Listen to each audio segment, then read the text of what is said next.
Okay, let's begin. If everybody could sit down, please. Thanks.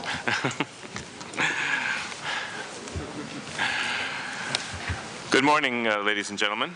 NATO's 28 allies are very pleased today to be able to meet with the foreign ministers of Bosnia and Herzegovina, Georgia, Montenegro, and the former Yugoslav Republic of Macedonia. These four countries aspire to NATO membership, and they therefore have a special place among NATO's partners. Today's meeting demonstrates how strongly your four countries are linked to the alliance and how much we want to further strengthen those ties.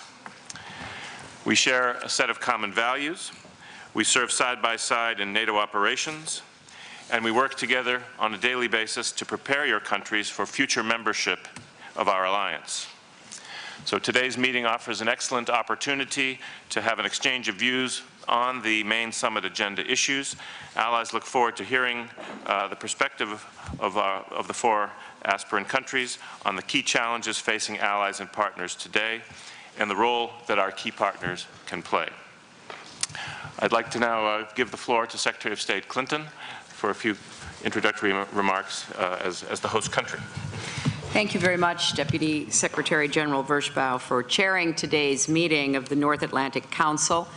I am delighted to be joined by my fellow foreign ministers from the NATO member states and from the nations of Georgia, Macedonia, Montenegro, and Bosnia-Herzegovina.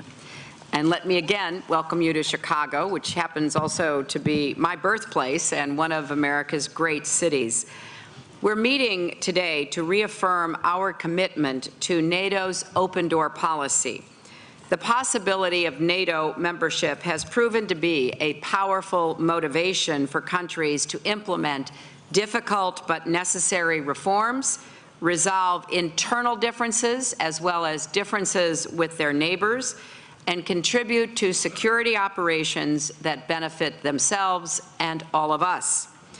Our open door policy has produced some of our most active and committed allies, and it has helped produce stability and cooperation in Central and Eastern Europe. And more broadly, as NATO has grown, Europe has become more secure and more prosperous. So the United States remains deeply committed to the open door policy. And it is in that spirit that we welcome our aspirant nations here today. We support their aspirations for Euro-Atlantic integration, and we will keep working with each of them, both bilaterally and through NATO, to help them implement, finally, the reforms needed to meet the standards for membership.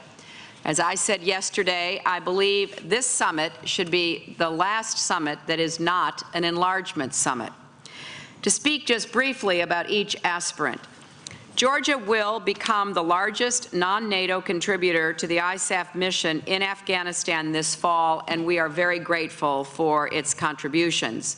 Georgia has made democratic reforms, and the upcoming parliamentary and presidential elections are additional opportunities for Georgia to show the world that it is committed to NATO's democratic values. We stand firm in our support for Georgia's sovereignty and territorial integrity. We welcome Georgia's non-use of force pledge, and we call on Russia to reciprocate with its own pledge. We stand by the Bucharest decision and all subsequent decisions on Georgia. Macedonia has also made contributions to regional and global security, including significant and long-standing contributions to ISAF, and it has fulfilled the key criteria for NATO membership. We strongly support a resolution of the ongoing name dispute and urge the parties to reach an agreement so Macedonia can join the alliance as soon as possible. Montenegro, too, has made contributions to ISAF and reforms in its military and security services, which we applaud. The U.S. plans to send an advisor from the Department of Defense, and we welcome similar initiatives by other allies to support Montenegro's efforts to implement the remaining reforms for NATO membership.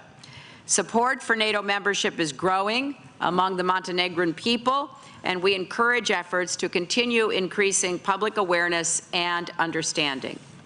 Finally, Regarding Bosnia and Herzegovina, we welcome the political agreement on defense properties, and now we urge that it be implemented. And we encourage Bosnia, Macedonia, and Montenegro to continue pursuing regional initiatives like the Balkan Regional Approach to Air Defense, as well as natural disaster preparedness and the joint ISAF deployment by the Adriatic 5 group. Regarding all these countries, as with any country that wishes to join NATO, we look to them to demonstrate that they share our values and they are willing and able to meet the standards for membership. And we promise to help them as they do so, because this is in our interests. We know it can be a lengthy and challenging process, but we need to stick with it and remember our ultimate goal, a stronger, more durable, more effective NATO. In 1949, we were 12 nations. Now we're 28. The result is an alliance that has proven over and over it can meet the threats and overcome the challenges of our time. And here in Chicago, let us reaffirm our commitment to enlargement, done right, as a core element of our purpose and our community. Thank you very much. Thank you very much, Madam Secretary. If I could now ask the members of the press to kindly depart so that we can begin our meeting.